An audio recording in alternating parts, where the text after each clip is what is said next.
Coulisses interdites, serment sous velours. Les théâtres ne dorment pas, ils chuchotent. Quand le dernier spectateur abandonne son programme roulé comme une confession et que les ouvreuses replient le rouge des fauteuils comme on borde des enfants, la maison change de langue. Le jour parle en répétition où l'on s'engueule poliment, en top lumière prononcée avec des pouces tremblants, en café tiède posé sur des notes déjà périmées.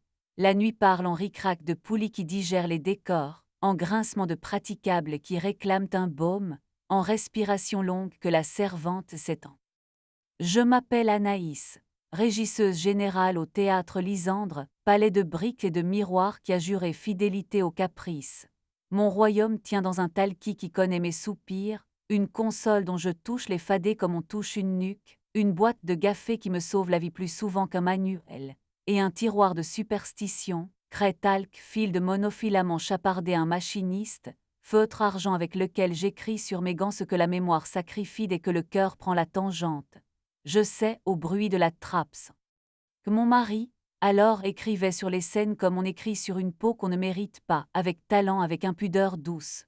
Chroniqueur matière et voix pour une revue qui sait vernir ses adjectifs, il photographiait une coulisse comme on photographie une épaule au ralenti trop près. Au poignet gauche, un bracelet de cuir que je dénouais avec les dents derrière le rideau de fer. Ce goût salé m'a longtemps servi d'excuse.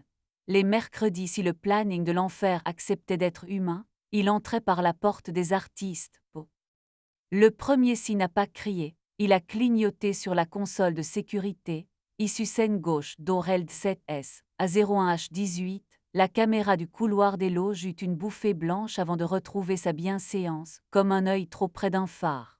À 01H20, le frigo du foyer artiste s'allégea de 2 splis de champagne, événementiel griffonné par personne sur la feuille d'inventaire. Et à 01H23, sur l'évier de la buvette technique, un gobelet séchait à l'envers, ourlé d'un rougement. 2 nuits plus tard, la même minute posa sa paume froide dans ma nuque. Doreld 6S. Le rideau ne supporte pas qu'on lui tire la manche sans salut. Sur le tapis noir en fond de scène, un sequin s'était niché dans les fibres, minuscule étoile tombée d'un mauvais ciel. Ici, nos costumes boivent la lumière, nos chaussures apprennent à se taire, et la seule chose qui doit briller, c'est le vernis d'un pied de praticable quand il fait son devoir. Je ne suis pas flic, je suis sacristine de plateau, mais je crois aux traces.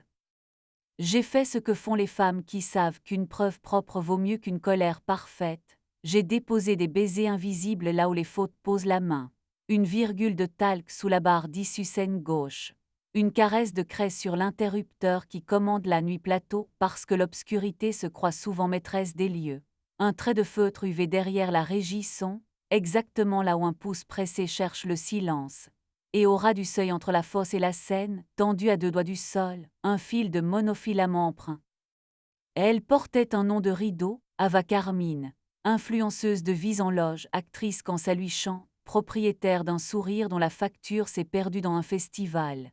Poignée de main qui exige l'accès, basket qui écrivent créatif sur le tapis de danse, manucure appris au montage d'un partenariat. La nuit rend les théâtres sincères, souffla-t-elle à sa cadreuse, à son téléphone, à sa propre fin. Son regard prit la mesure entre la scène, la passerelle lumière et l'ascenseur décor, comme on lit une carte que quelqu'un d'autre paie.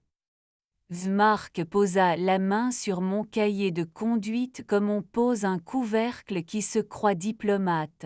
On devrait l'avoir, dit-il. Je n'avais pas besoin de verbe, j'ai traduit la conversation. Ouverte, posa-t-il entre nous comme un manteau trop lourd.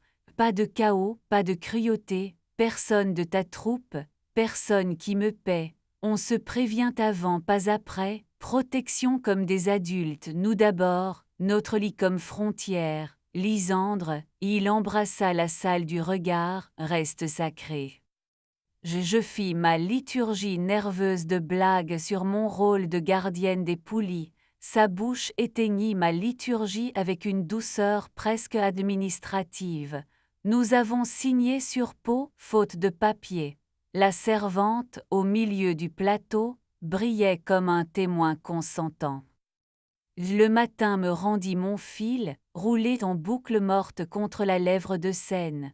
Sous ma lampe UV, la poudre avait pris des décisions à hauteur de pomme. Dans la bonde du lave-mains backstage, dormait un embout d'écouteurs transparents, trahison minuscule qui préfère les coulisses aux factures. Marc discipline ses cheveux avec des pinces mates. Les éclats clairs appartiennent aux bouches qui veulent s'entendre pendant qu'elles mentent. 3 semaines, nous avons vécu comme des citoyens d'une frontière où le douanier sourit. Il disait avant. Je topais des changements à la seconde, je raccommodais des minutes qui se disputaient, je nourrissais des ampoules comme on rassure des bêtes braves. Ava glissait, postait, se filtrait, disparaissait à l'heure où les capteurs bâillent. La salle respirait comme une poitrine délacée. Notre pacte tenait, puis Judy se rappela qu'il avait été inventé pour trébucher.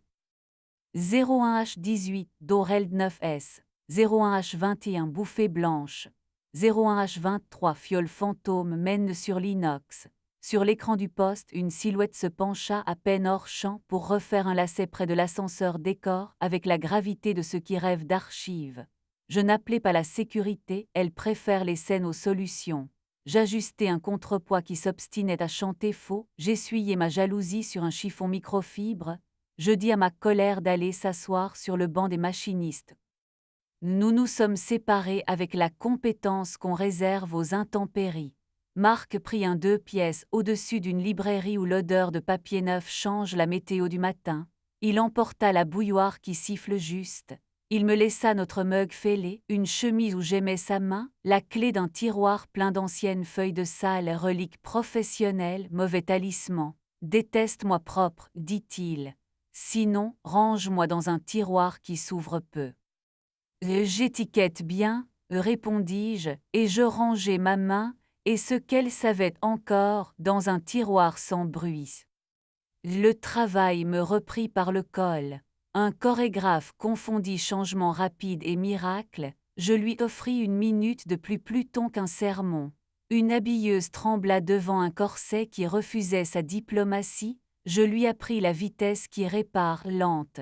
Un machiniste trouva une bague à la gorge d'un projecteur, je la consignai comme un talisman. Le bâtiment pardonna ce qu'il put. Il arriva à 02H27, caisse Pelican au point, odeur de chanvre et d'acier sage. Léo chef machiniste volé, l'homme qui parle au cintre comme d'autres aux chevaux. Il sentait la gomme, la poussière domptée, et la fatigue loyale des gens qui mesurent avant de promettre. Sur son majeur gauche, une cicatrice pâle dessinait une virgule souvenir d'un frein qui s'était cru solar. Il posa l'oreille, oui, l'oreille contre le rail d'une herse capricieuse, tapota du dos de l'ongle jusqu'à ce que la plainte change de note, puis souffla, ré. Tout ce qui vaut qu'on le garde, dis-je en lui tendant la clé à laine. Quand je la lâchai, nos doigts se cognèrent, l'électricité prit la route prévue. Premier baiser eut lieu sous la servante, dans l'ombre tiède du ventre de Seine.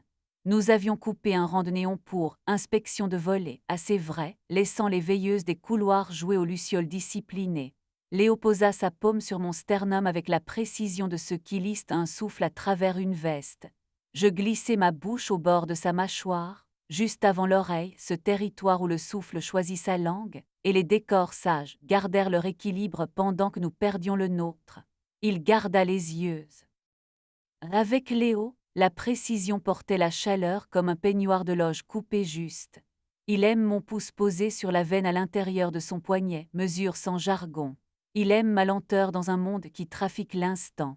Parfois, il vient s'asseoir à califourchon sur mes cuisses dans la petite régie lumière, store baissé, écran en veille, horloge arrêtée et trace de l'ongle sur mon avant-bras, la route qui mène d'une poulie apaisée à un rideau qui cesse d'avoir peur. Mon corps devient un plan de scène vivant. Nous écrivons. Si vous attendez une vengeance habillée de vertu, je vous ferai manquer votre salut. J'aurais pu imprimer les logs, encercler des minutes, brandir la mène comme un étendard, déposer tout cela sur le bureau d'une direction qui confond discipline et théâtre. J'aurais pu apprendre à Ava la différence entre autorisé et bienvenu. J'aurais pu exiger de Marc qu'il apprenne la mémoire des portes comme je la signe chaque nuit. Mais un théâtre est un sanctuaire pour d'autres vies que la mienne. La comédienne qui, tremblant, attend son premier top n'a pas besoin. Marc et moi avons appris une grammaire qui ne mord pas. Il a gardé sa chronique sur l'ouverture parce qu'il écrit bien et que je ne suis pas petite. Parfois, il m'envoie la photo d'un basilic obstiné sur son rebord, je réponds par la capture d'un écran, capteur sage, issue fermée servante debout. Fier de toi, a-t-il écrit la nuit où j'ai calmé d'une main et d'un sourire, un spectateur prêt à confondre braver l'interdit et toucher un décor. Les lettres sont entrées sans mordre. Sava flotte encore, caméra en laisse, tirant des aveux du velours comme si elle en payait le tissage. Nous nous sommes croisés au bout du couloir des loges. Elle m'a offert ce salut de 2 doigts qui marche mieux en story qu'en vrai. La nuit rend les théâtres sincères, a-t-elle tenté. La nuit tient les comptes, ai-je dit. Ce qu'on fait au rideau, ce qu'ils nous font en retour. Elle a souri d'un sourire qui confond élégance et permission, et le rideau de fer a expiré comme un animal sage.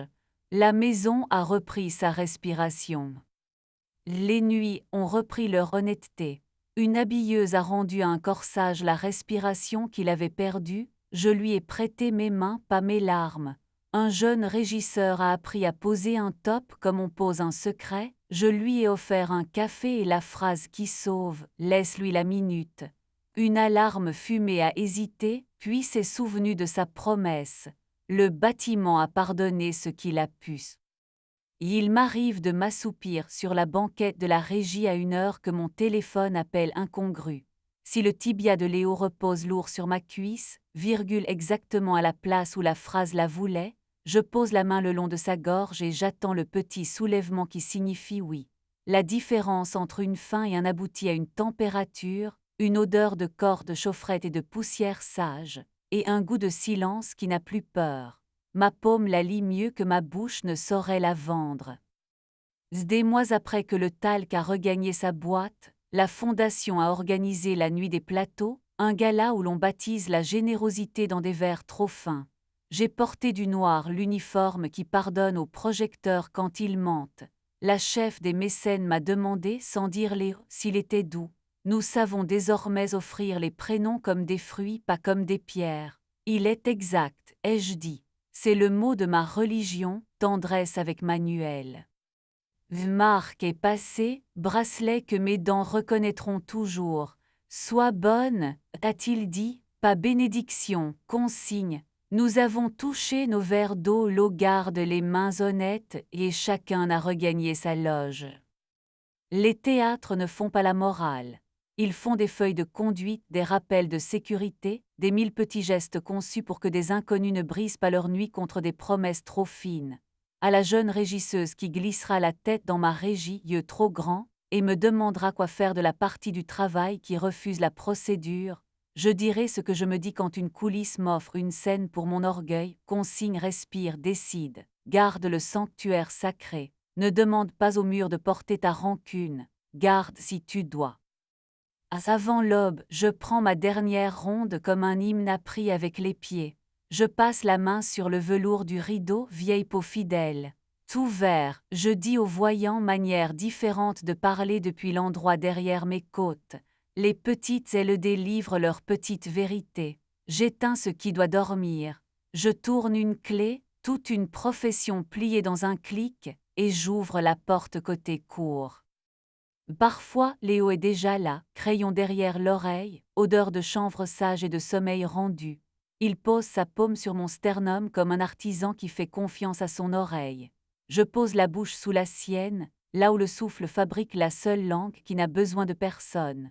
Je garde le seul serment que j'ai pris sans papier, les sanctuaires se bâtissent, ils n'aiment pas la scène, l'amour est une routine qu'on annote au matin, je n'utiliserai pas ces murs pour exposer ma vengeance. Si l'issue scène gauche tousse encore à 01H18,